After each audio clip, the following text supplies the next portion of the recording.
오늘은 저희가 사도행전 강의 39번째 시간으로 사도행전 20장 17절에서 38절을 통해서 예루살렘으로 가는 길 두 번째 시간으로 하나님의 말씀 증거하도록 하겠습니다.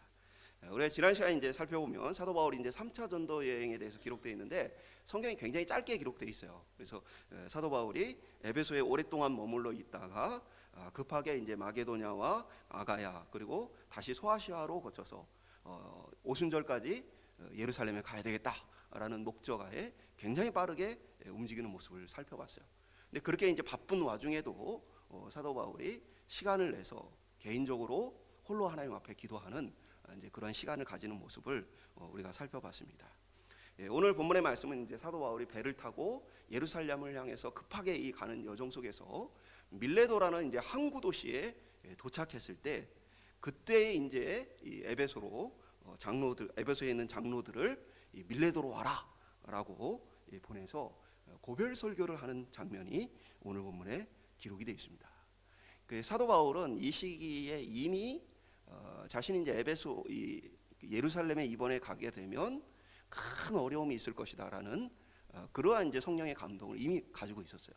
그렇기 때문에 어떻게 보면 이제 다시 이들과 다시 만날 수 없다, 그럴 수 있겠다라는 생각이 들어서 마지막 고별 설교로서 에베소에 있는 장로들을 밀레도까지 오게 해서 마지막 설교를 하게 되어지는 것이죠. 남아있는 시간이 이제 많지 않다면 이제 우리는 무엇을 할 것인가? 한번 생각해 보세요. 내게 남아있는 시간이 별로 없다. 그럼 나는 무엇을 해야 할까? 우리는 우리에게 주어진 시간이 얼마나 있는지 알지 못합니다.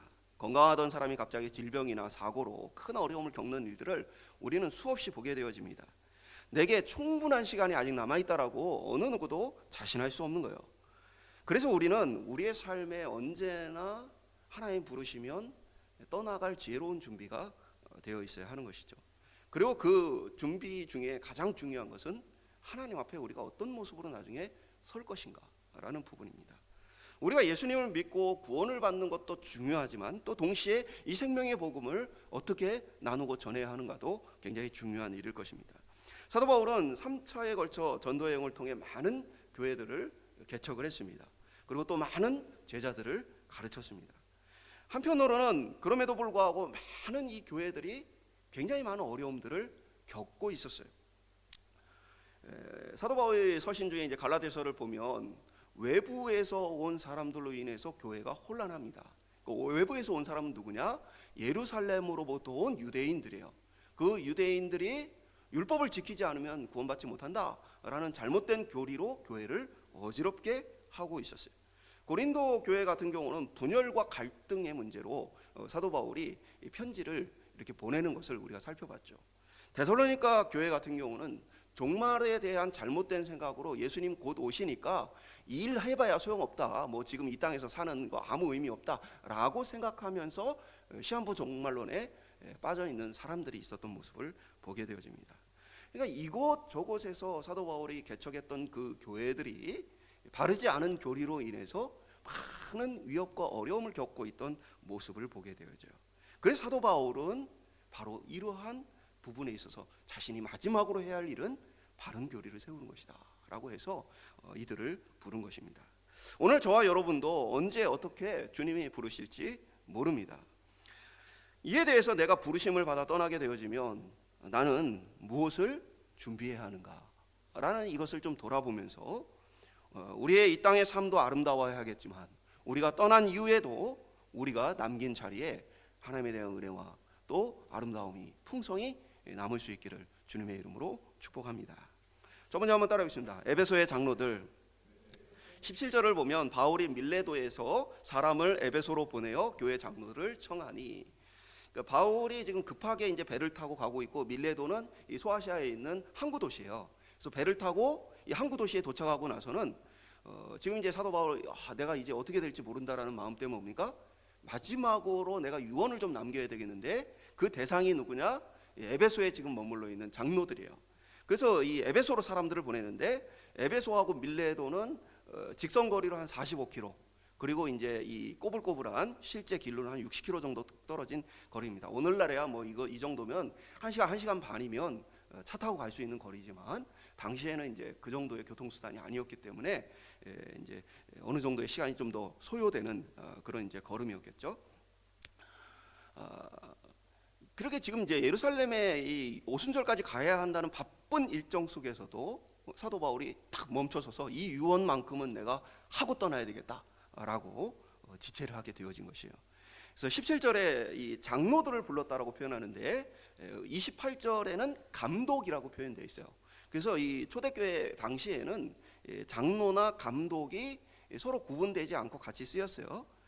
이들은 다 뭐냐면 교회를 보살피는 역할로 부름받은 사람들로 오늘날로 치면 목사, 장로 다 포함합니다. 그래서 성도들을 가르치기도 하고 또 신방하기도 하고 또 동시에 교회를 돌보는 지키는 역할을 함께 했던 사람들이죠.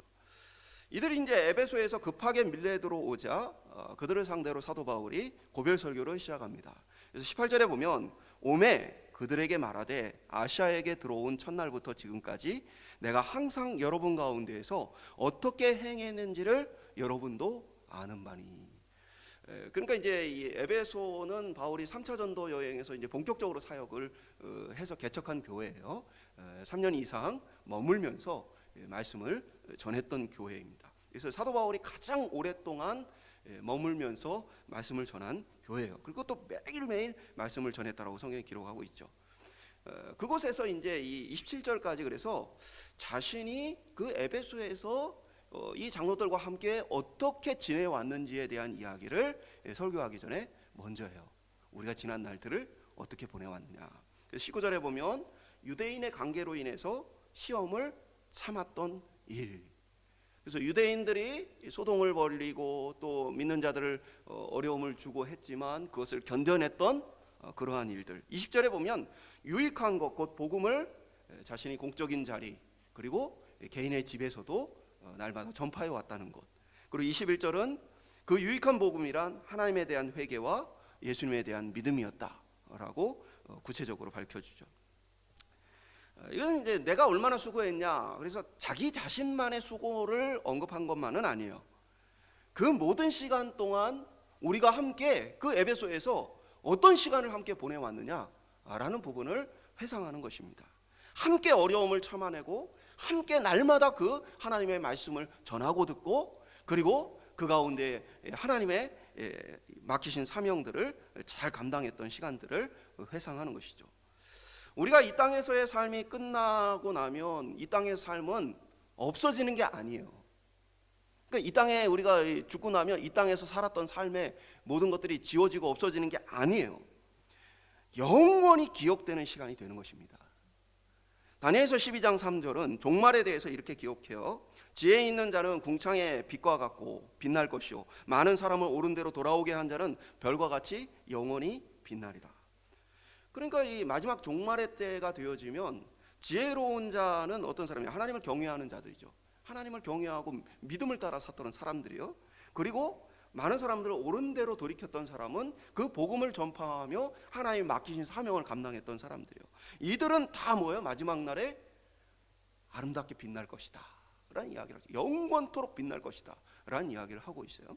사도 바울 역시도 고린도후서 1장 14절에서 우리 주 예수의 날에는 너희가 우리의 자랑이 되고 우리가 너희의 자랑이 되는 것이라. 그러니까 예수의 날은 바로 그리스도의 재림의 날, 심판의 날을 얘기하는 거죠.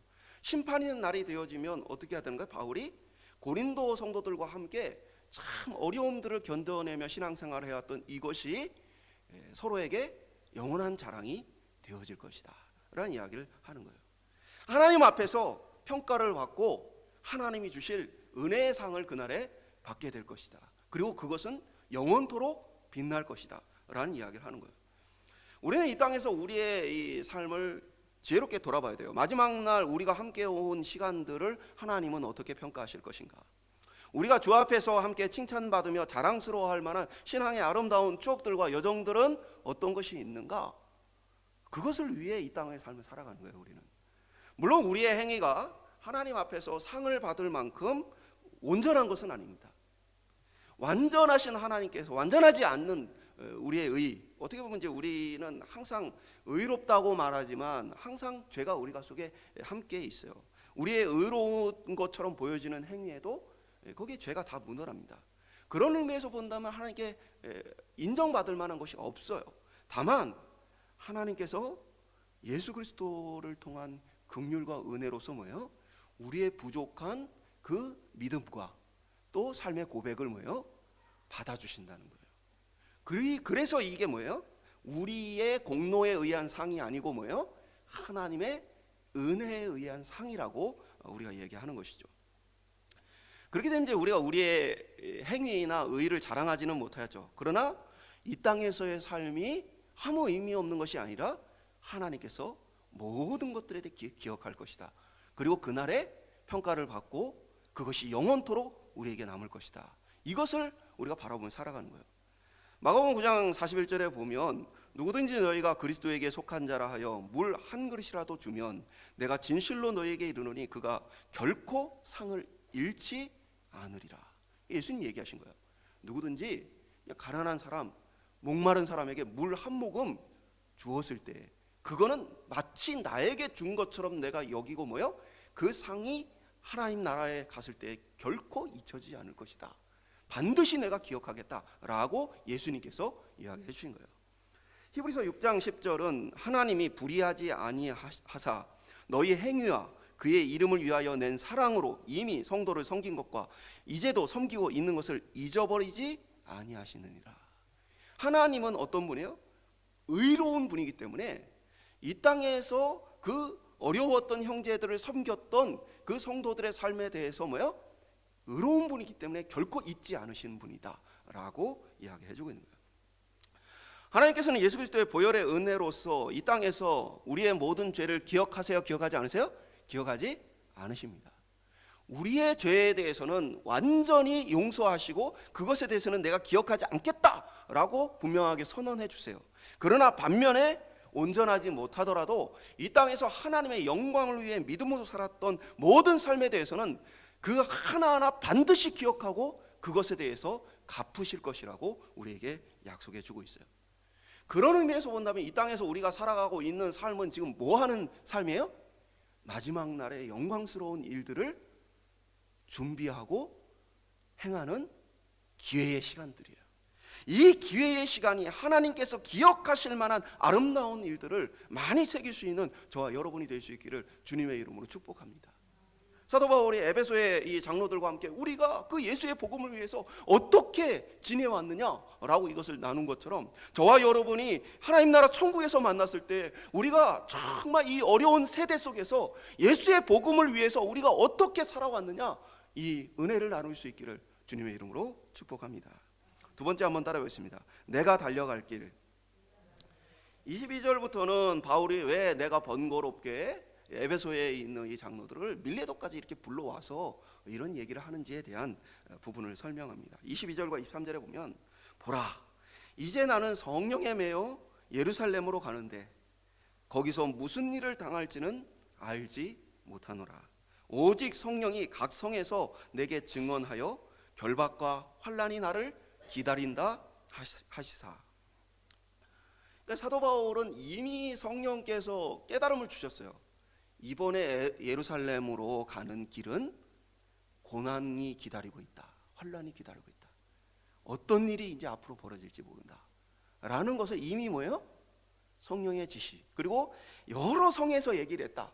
이 얘기는 뭐냐면 많은 곳에서 믿음의 백성들이 같은 성령의 감동을 받고 사도 바울에게 이야기했던 거예요. 사도 바울 이번에 예루살렘을 가지 마십시오. 가시면 큰 환난이 기다리고 있습니다. 큰 어려움이 있습니다. 가지 마십시오. 라고 많은 곳에서 사람들이 사도 바울에게 또 얘기를 했어요.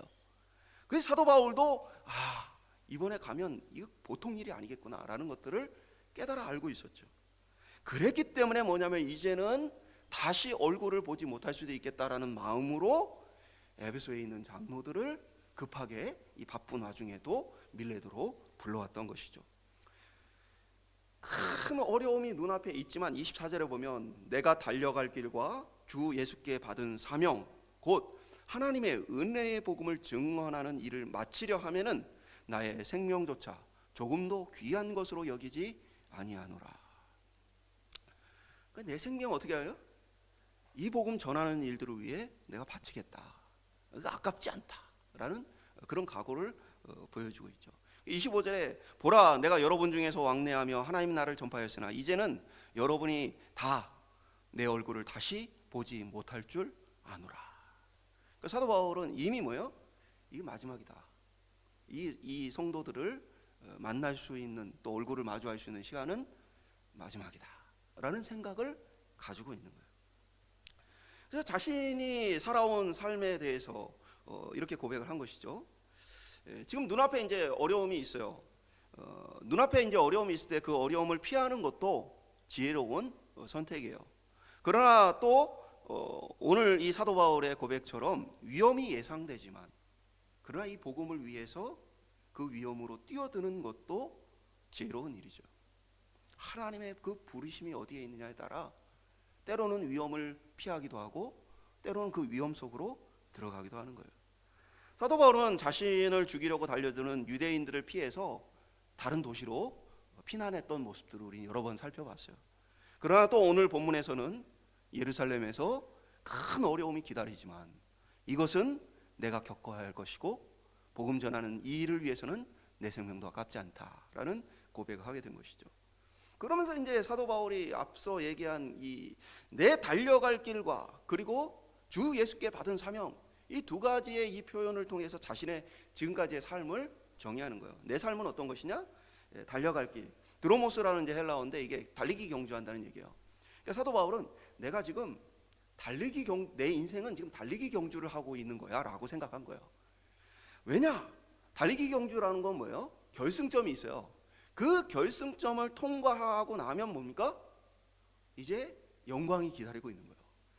운동 선수에게 결승점을 통과하고 나면 뭐예요? 면류관, 상급이 주어지게 되어 있어요. 그러니까 사도 바울은 자신의 인생에 대해서 여러 차례 자신은 인생의 달리기 경주를 하고 있고 그 달리기 경주 끝에는 나를 위한 상이 준비되어 있다라는 얘기를 여러 차례 합니다. 빌립보서에 보면 감옥에 갇혀서 어찌 될지 죽을지 살지 모르는 그때에 같은 고백을 해요. 또 디모데후서에 보면은 이 사도 바울이 마지막으로 죽기 전에 쓴 마지막 편지인데 거기에도 이런 고백을 합니다. 디모데 4장 7절과 8절을 보면 나는 선한 싸움을 싸우고 나의 달려갈 길을 마치고 믿음을 지켰으니 이제 후로는 나를 위하여 의의 면류관이 예비되었으므로 주 곧 의로우신 재판장이 그날에 내게 주실 것이며 내게만 아니라 주의 나타나심을 사모하는 모든 자에게도니라 라고 고백하죠. 그러니까 자신의 인생은 이제 달리기 경주를 좀 하고 있는데 그 끝에 상이 준비되어 있다는 거예요. 그래서 그 상을 위해서 끝까지 뭐예요? 달려가고 있다라는 얘기를 하고 있는 거죠. 사랑하는 여러분, 오늘 우리의 삶도 뭐예요? 끝이 있어요. 그리고 끝에는 뭐예요? 평가가 있어요. 우리 그리스도인에게는 그 끝에 뭐가 기다리고 있습니까? 하나님의 상이 기다리고 있어요. 우리의 구원과 더불어 우리의 모든 삶을 인정해 주시고 또 영원하게 빛나게 하실 하나님의 은혜로운 상이 기다리고 있어요.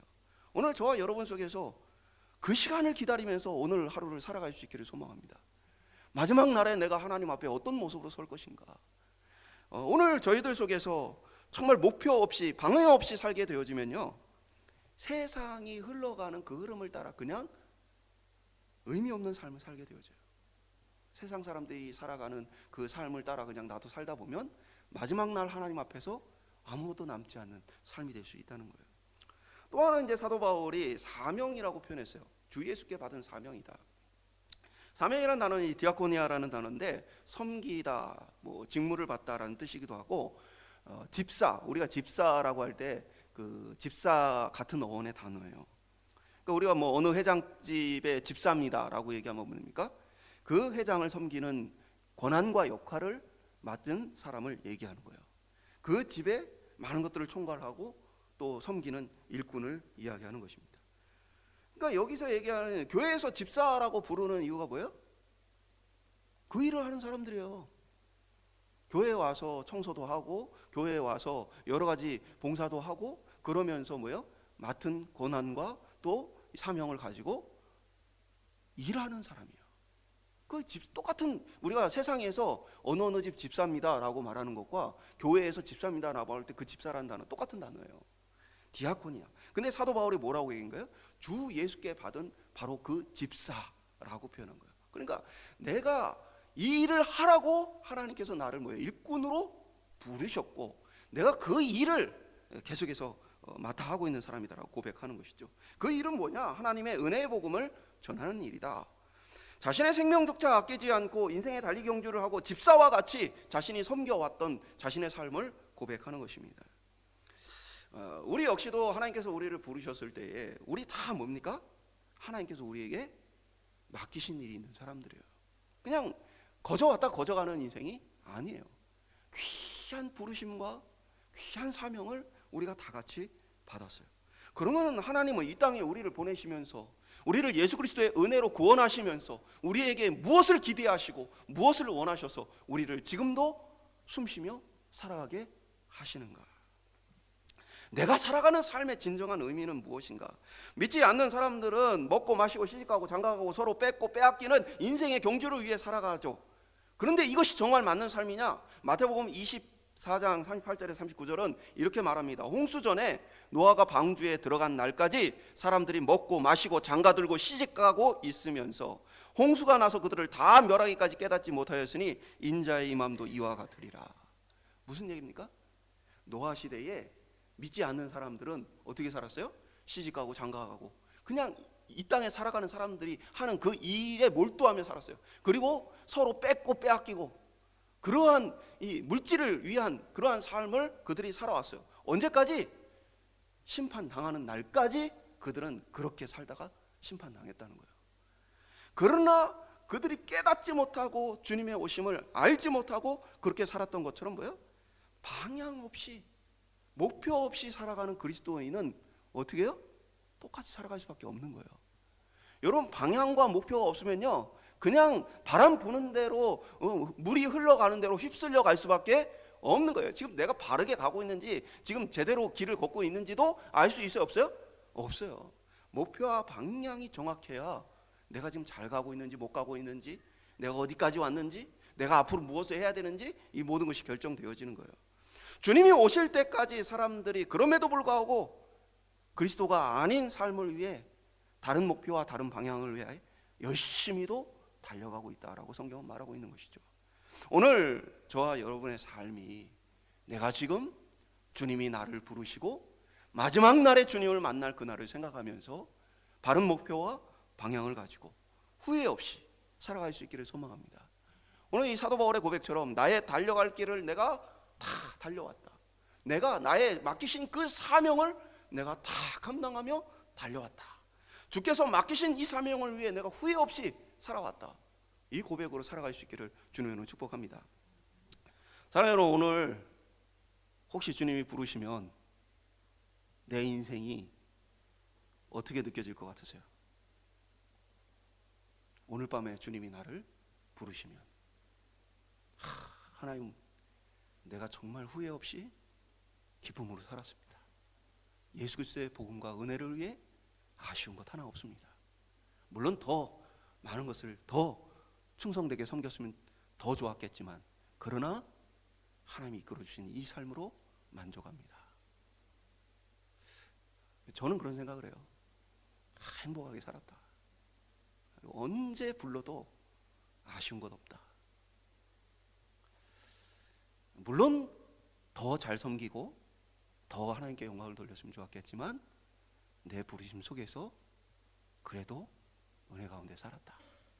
사랑하는 여러분, 오늘 저와 여러분 속에서 이 고백을 매일매일 다시 확인할 수 있기를 소망합니다. 그리고 하나님 오늘 부르셔도 나 후회 없습니다. 지금 주님 맡기신 이 사명을 위한 삶 잘 걸어왔습니다. 나머지는 주님 손에 맡겨드립니다.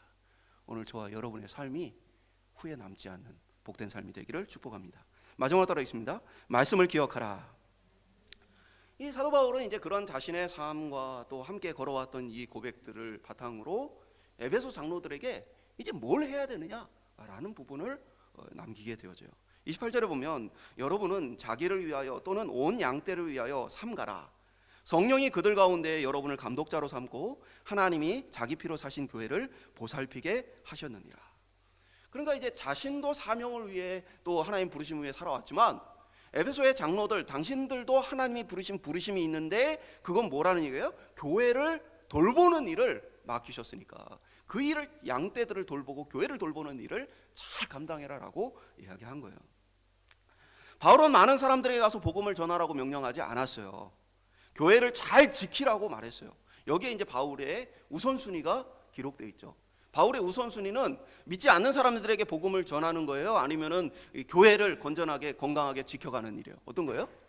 교회를 건강하게 지켜가는 게 우선순위예요. 건강한 교회에서 복음이 증거되어지는 것입니다. 그래서 사도 바울은, 왜냐하면 특별히 지금 이 사도 바울이 눈앞에 환란을 앞두고 있는 이 시기에 많은 교회들의 어려움들이 많이 일어났기 때문에 그래요. 그렇기 때문에 시급한 것, 그리고 중요한 것은 바른 교리로서 교회를 건강하게 세워가는 그것이 중요했다는 거예요. 29절과 30절에 이제 보다 구체적으로 얘기해요. 내가 떠나간 후에는 사나운 이리가 여러분에게 들어와서 그 양떼를 아끼지 아니하며 또 여러분 중에서도 제자들을 끌어 자기를 따르게 하려고 어그러진 말하는 사람들이 일어날 줄을 내가 아노라.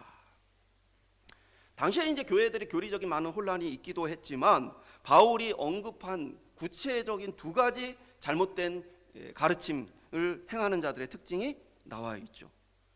그 중에 하나는 뭡니까? 그들의 특징은 그리스도 예수를 따르게 하는 게 아니고 자기를 따르게 하는 자들이라고 기록되어 있어요. 그들은 예수님을 따르는 제자를 만드는 게 아니라 자기를 따르는 제자를 만드는 그런 일을 하는 사람들이에요. 이것은 거짓된 자들이구나 라고 우리가 판단할 수 있는 거예요. 두 번째는 어그러진 말을 하는 사람이에요. 어그러졌다는 얘기는 뒤틀려 있다는 거예요. 그러니까 예를 들면 이제 이 막대기가 바르게 쭉 있으면 방향을 제대로 가르치겠죠. 근데 막대기가 뒤틀려 있으면 뭐예요? 방향이 다른 데로 꺾여 있겠죠. 마찬가지로 이들은 성경의 진리를 말하는 것처럼 보여지지만 그러나 그게 뒤틀려서 있기 때문에 바른 진리가 아니고 굽은 진리, 다른 방향을 향해 뒤틀어져 있는 것들을 전하는 자들이다라는 이야기를 하고 있는 거예요. 우리가 어떤 거를 교회라고 부르느냐, 십자가가 있다고 교회가 아니고 목사가 있다고 교회가 아니에요. 교회의 표지, 곧 어떤 게 교회냐라고 정의하는 것에는 바른 진리의 말씀을 전하고 합당한 성례가 행해지는 것이 교회이다라고 우리가 헌법을 통해 정의하고 있습니다. 서로 다툼이 있어도 교회예요. 부정과 부패가 있어도 교회예요. 그런데 바른 말씀이 선포되지 않으면 그건 교회가 아닙니다. 왜 그래요? 이상한 교조를 위한 성례, 성경에 없는 이상한 그 성례 의식들을 행하는 것도 교회가 아니에요. 왜 그렇습니까? 교회가 비록 부족해도 뭐 부정부패가 있든지 아니면 어떤 갈등과 어려움이 있든지 그렇더라도 하나님의 진리의 말씀이 건강하고 바르게 선포가 되어지면 그 교회에는 뭐가 있어요? 회복의 소망이 있는 거예요. 그래서 건강한 교회, 바른 복음이 전파되는 교회를 이 사도 바울도 중요하게 여겼던 것입니다. 31절은 그러므로 여러분이 일깨어 내가 3년이나 밤낮 쉬지 않고 눈물로 각 사람을 훈계하던 것을 기억하라. 그러니까 사도 바울은 새로운 어떤 것에 대해서 열심히 공부를 하라고 말한 게 아니에요. 그동안 배워왔던 그 하나님의 말씀을 기억해라 라는 이야기하고 있는 거예요. 우리는 바른 교회를 위해서 먼저 지도자들을 위해 기도하고 무엇보다 바울의 권면처럼 이 주의 말씀을 기억해야 합니다. 이미 배운 그 말씀이 우리의 마음속에 새겨질 수 있도록 해야 하는 거예요. 주님의 경고처럼 주님께서 다시 오시는 날까지 거짓 그리스도와 거짓 말씀은 계속해서 우리와 우리 교회를 흔들려고 할 것입니다. 온갖 거짓말들, 진실과 거짓이 섞여 있는 거짓말들이 난무하게 되어 있어요. 마태복음 24장 24절은 거짓 그리스도들과 거짓 선지자들이 일어나 큰 표적과 기사를 보여 할 수만 있으면 택하신 자들도 미혹하리라. 그러니까 뭐예요? 거짓된 자들이 와서 교회에 뭐예요? 많은 사람들을 잘못된 길로 이끌어가게 될 것이다. 예수님께서 하신 말씀이에요. 고린도후서 11장 14절과 15절은 사도 바울이 이것은 이상한 일이 아니라 사탄도 자기를 광명의 천사로 가장하나니 그러므로 사단의 일꾼들도 자기를 의의 일꾼으로 가장하는 것이 또한 대단한 일이 아니라. 그들이 뭐예요? 광명한 천사. 그리고 하나님의 일꾼으로 가장해서 들어와서는 뭡니까? 교회를 박살내는 일들을 행하게 되어지는 것이죠. 요한일서 2장 18절은 사도 요한이 아이들아 지금은 마지막 때라 적그리스도가 오리라라는 말을 너희가 들은 것과 같이 지금도 많은 적그리스도가 일어났으니 그러므로 우리가 마지막 때인 줄 아노라. 이 사도 요한은 이미 뭐예요? 지금 벌써 많은 거의 적그리스도들이 활동을 하고 있다.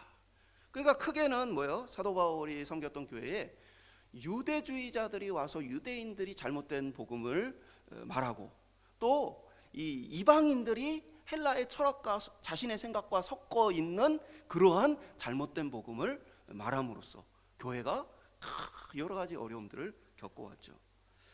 이러한 일들은 오늘날에도 마찬가지죠. 오늘날에도 뭐 교회 주변에 보면 얼마나 많은 이단과 사이비들이 많이 있습니까?